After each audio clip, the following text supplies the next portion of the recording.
అజ్ఞానాం జాహ్నవీ తీర్థం విద్యాతీర్థం వివేకినాం సర్వేషాం సుఖదం తీర్థం భారతీ తీర్థమాశ్రయే. విద్యా వినయ సంపన్నం వీతరాగం వివేకినం వందే వేదాంత తత్వజ్ఞం విధుశేఖర భారతీం. జనానాం శతైరపి ముచ్యతే సర్వపాపేభ్యో విష్ణులోకం స గచ్చతి. సభాకల్పతరుం వందే. ఇవాళ చాలా విశేషమైనటువంటి రోజు. ఎంత విశేషమయ్యా అంటే సూర్యుడి సంపూర్ణమైనటువంటి శక్తిని, ఈ శరీరము పరిపూర్ణమైన శక్తిని 366 రోజుల సంవత్సరంలో ఈ ఒక్కరోజే గ్రహించగలదు పరిపూర్ణమైన శక్తిని. మాఘ సప్తమి కూడా రథసప్తమి అంటాం, కానీ ఆనాడు కూడా ఇంత ఉండదు. ఎందుకయ్యా అంటే సూర్యుడు 3 రకాలైనటువంటి కిరణాలు ఈ భూమి మీదకి పంపిస్తున్నాడు. ఇంతకుముందు మనం అనుకున్నట్టే, ఒకటి బాగా ఉష్ణము వేడితోటి ఉన్నటువంటి కిరణము, రెండోది వర్షానికి కారణమైనటువంటి కిరణము, మూడోది భూమి మీదకి చల్లటి కిరణాలని సూర్యుడు పంపిస్తున్నాడు. చల్లటి కిరణాలు పంపించడం ఏమిటంటే సూర్యుడి నుంచి ఎప్పుడైనా చల్లటి కిరణం వచ్చే అవకాశం ఉందా? ఉంది అని భవిష్య పురాణం చెప్తోంది.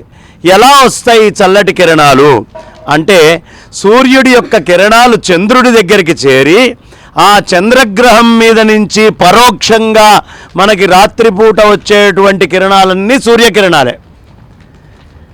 ఈ పూర్ణిమ నాడు ఆ చంద్రుడి యొక్క కిరణాలు పరిపూర్ణంగా భూమి మీదకి మనకి సన్నిహితంగా లభిస్తాయి.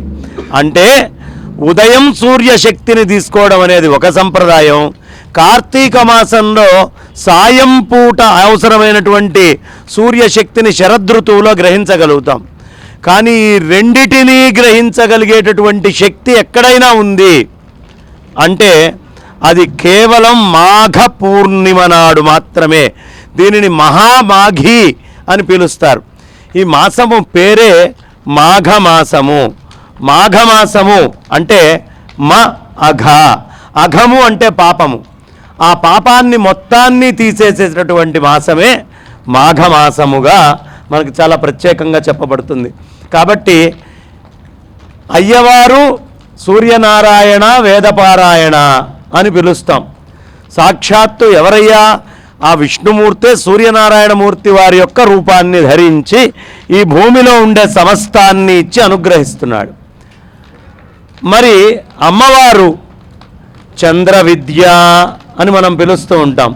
అమ్మవారి దగ్గర ఏమిటయ్యా శక్తి అంటే పురుషుడి యొక్క వీర్యాన్ని గ్రహించి స్త్రీ సంతానాన్ని, ఉత్పత్తిని, జలాలని, వాయువుని, అగ్నిని అన్నీ కడుపులో ఎలా పొందుతోందో, ఈ బ్రహ్మాండంలో అవన్నీ ఎలా అభివృద్ధి చెందుతున్నాయో ఆ సూర్యనారాయణమూర్తి యొక్క కిరణాలని చంద్రుడు తీసుకొని ఆ శక్తిని మొత్తాన్ని భూమి మీదకి పంపించి ఈ బ్రహ్మాండంలో ఉండే జలాలు అన్నీ అభివృద్ధి చెందడానికి అవసరమైనటువంటి శక్తి. అందుకనే అమృతమయమైనటువంటి కిరణం ఎప్పుడవుతుంది? సూర్యనారాయణమూర్తి కిరణం అంటే చంద్రుడి దగ్గరికి చేరాకే భూమి మీదకి అమృతత్వమైన కిరణాలు వస్తున్నాయి అని భాగవతము ఇత్యాదులన్నీ కూడా చెప్తున్నాయి.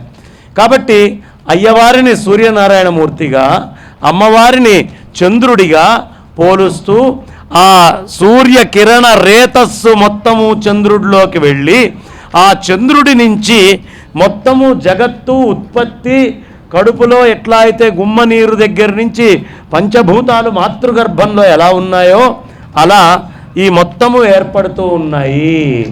అందుకనే తత్సవితృవరేణ్యం భర్గః అని మనకి పెద్దలు వేదమంత్రంలో చెప్పేటటువంటి మూల మంత్రం అదే. ఈ సృష్టి అంతా ఎక్కడి నుంచి వస్తుందయ్యా? దాని నుంచే. అందుకని ఈ రెండు శక్తుల్ని ఒడిసిపట్టాలి అంటే ఒక్క మహామాఘి మాఘ పూర్ణిమ నాడు మాత్రమే అవకాశం ఉంటుంది.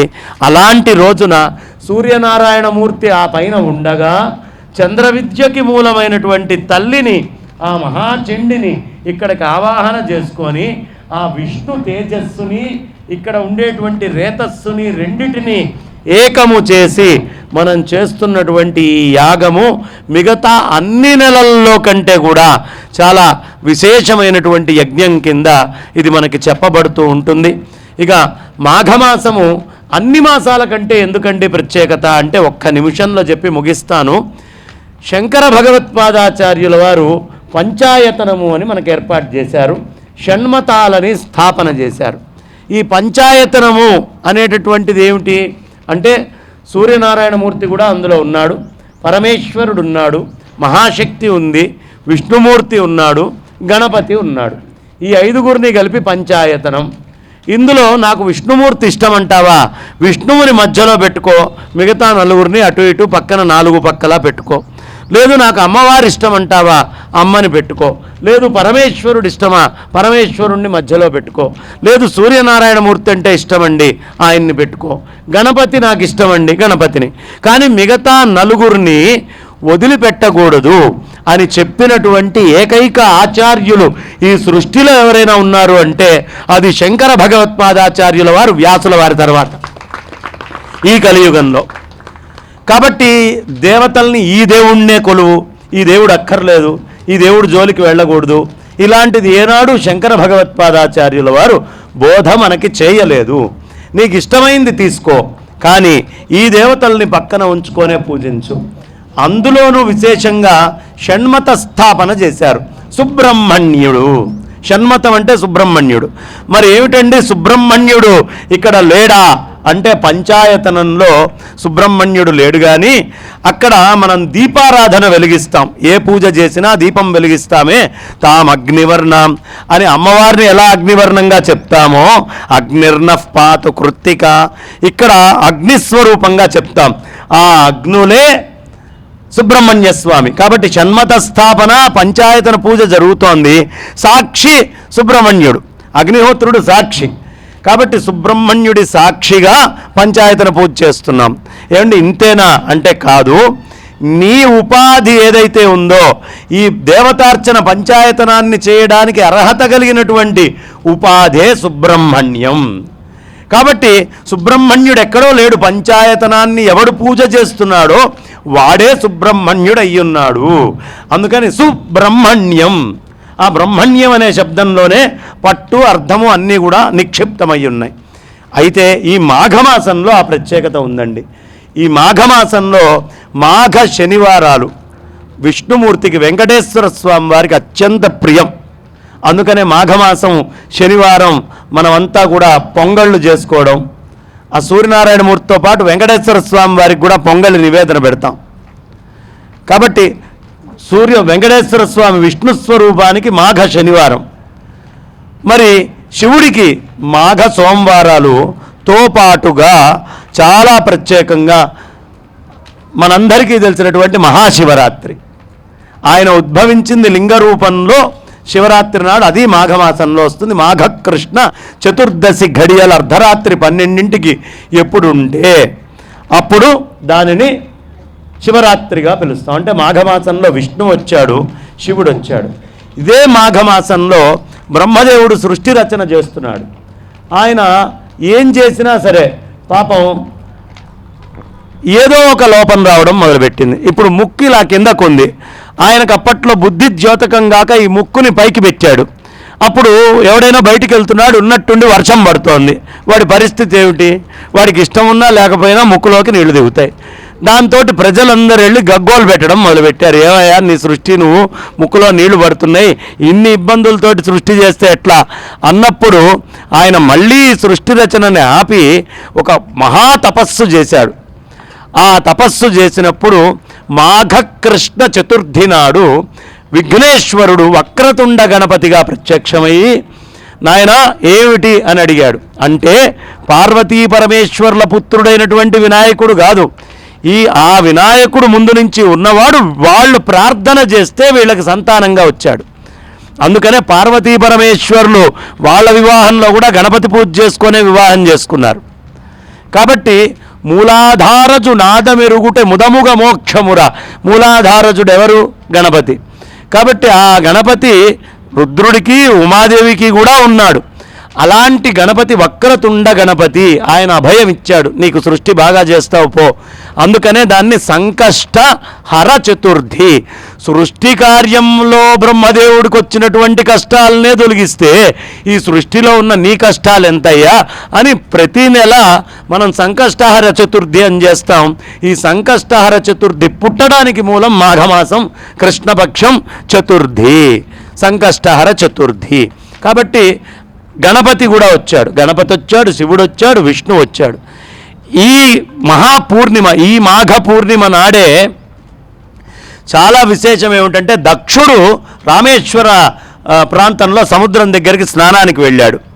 అక్కడ ఒక శంఖములో ఆ అమ్మవారు ఆయనకి దొరికింది, ఆవిడ పేరే దాక్షాయని. దక్షుడి యొక్క పుత్రికగా ఉన్నటువంటి దాక్షాయని ఈ భూమి మీద మనకి దొరికినటువంటి మాసం మాఘమాసం. అంటే అమ్మవారికి కూడా ఈ మాఘ పూర్ణిమ చాలా ప్రత్యేకం. నువ్వు దక్షుడి అనుకుంటావా, ఇవాళ గనక నువ్వు నాదముతో అర్చన చేస్తే ఆ నాదములో అమ్మవారు నీకు దొరుకుతుంది. అదే శంఖనాదానికి గుర్తు.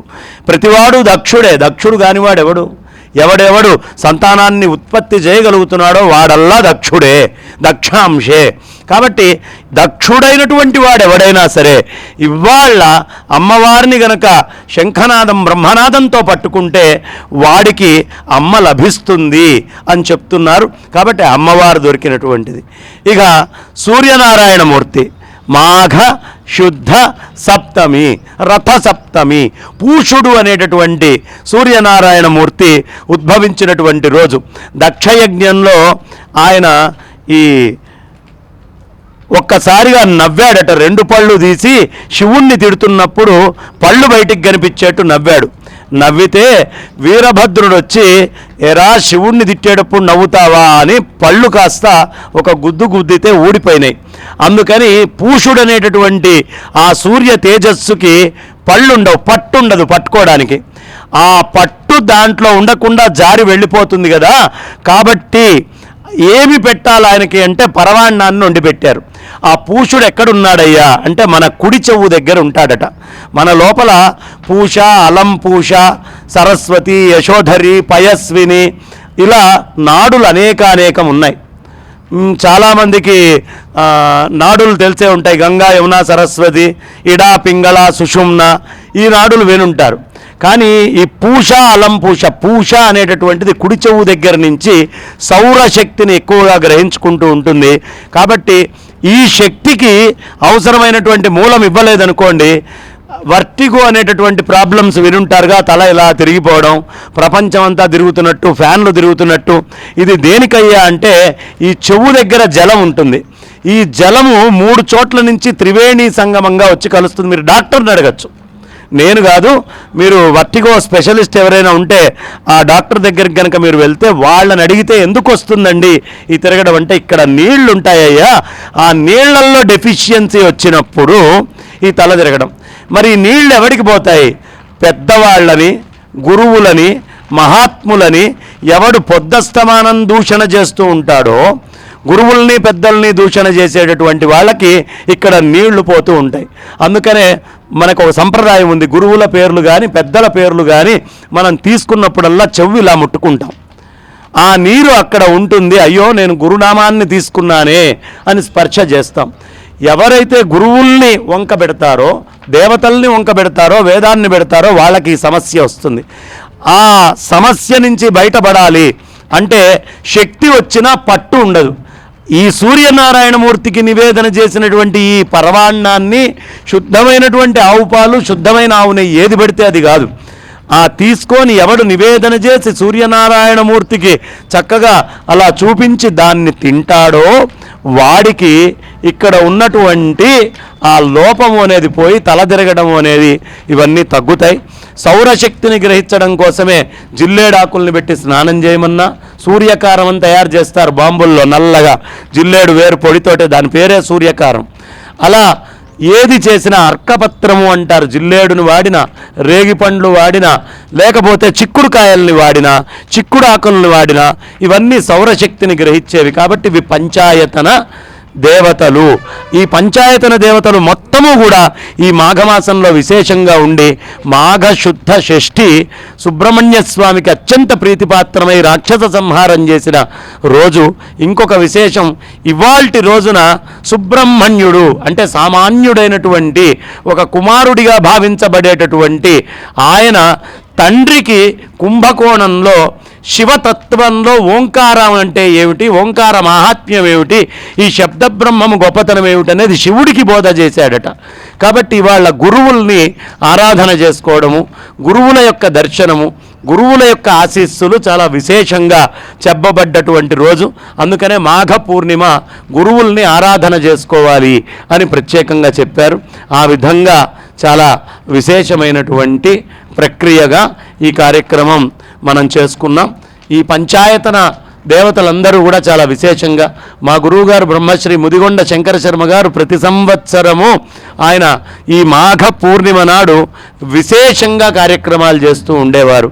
బ్రహ్మ విద్యాలంకార సంస్మరణ సభ అని వాళ్ళ నాన్నగారు బ్రహ్మోపదేశం పొందినటువంటి రోజు. బ్రహ్మోపదేశం తీసుకోవాలి అంటే యోగ్యంగా తపస్సులాగా పాడ్యం నుంచి మాఘమాసంలో ఉంటూ పూర్ణిమ నాడు ఎవరు బ్రహ్మ విద్యని ఉపదేశంగా తీసుకుంటారో వాళ్ళకి బ్రహ్మ విద్య పట్టు వస్తుంది అని పేరు. అలాంటి మహత్తరమైనటువంటి ఈ మాఘ పూర్ణిమ నాడు ఈ సంవత్సరం దగ్గర ఒక 5 గ్రహాలు 7 గ్రహాలు ఒకటే కూటమిలో రాబోతున్నాయి 20వ తారీఖు నాడు. అలాగే 5 గ్రహాలు ఇవాళ కూడా ఉండబోతున్నాయి. మనం మామూలు కంటితో కుజుణ్ణి బృహస్పతిని చక్కగా చూడగలుగుతాం కూడా. అంతకంటే పైన ఒకటే లైన్లో మిగతాది చూడాలి అన్నప్పుడు సాధనాలు అవసరమవుతాయి. కాబట్టి గ్రహస్థితుల్లో మార్పులు వచ్చి ప్రయాగలో పుష్కరం జరుగుతూ ఇప్పుడే మా సిద్ధార్థ శర్మ గారు బ్రహ్మగారు ఆయన ఏం చేశారంటే అశుతోష్ గారని ప్రయాగ నుంచి నీళ్లు తీసుకొస్తే ఆ ప్రయాగ జలాల్ని అక్కడ మీకు కనిపిస్తున్నటువంటి కుంభములో నిక్షిప్తం చేశారు. ఇవాళ మహాషాహీ స్నాన్ అంటారు. ఇప్పుడు ఇక్కడ చండీయాగం కాగానే ఆ జలాలని మన మీద సంప్రోక్షణ చేస్తారు కదమ్మా. ఆ సంప్రోక్షణ మాత్రము చేత ఇవాళ ప్రయాగలో స్నానం చేస్తే ఏ ఫలితం వస్తుందో ఆ ఫలితాన్ని ఇక్కడ ఉన్నటువంటి మనం అందరం కూడా పొందబోతున్నాం గట్టిగా అని చెప్తూ పూర్ణాహుతికి సమయమైంది. ఆ పూర్ణాహుతి మనం ఇక చేసుకుందామని చెప్తూ నా వాణికి విరామాన్ని ఇస్తున్నాను. స్వస్తి. మన ఛానల్లో ప్రసారమవుతున్న అన్ని భక్తి కార్యక్రమాలు మరియు ఇతర కార్యక్రమాల లింకు మీ మొబైల్కి రావాలి అనుకుంటే డిస్క్రిప్షన్లో ఉన్న మా వాట్సాప్ గ్రూప్లో జాయిన్ అవ్వండి. అన్ని భక్తి కార్యక్రమాలు మిస్ కాకుండా వీక్షించండి. ఆ భగవంతుని కృపకు కరుణకు పాత్రులవ్వండి. మా కార్యక్రమాలను వాట్సాప్ గ్రూప్లోను, టెలిగ్రామ్ గ్రూప్లోను మరియు ఫేస్బుక్ పేజ్లోను కూడా వీక్షించవచ్చు.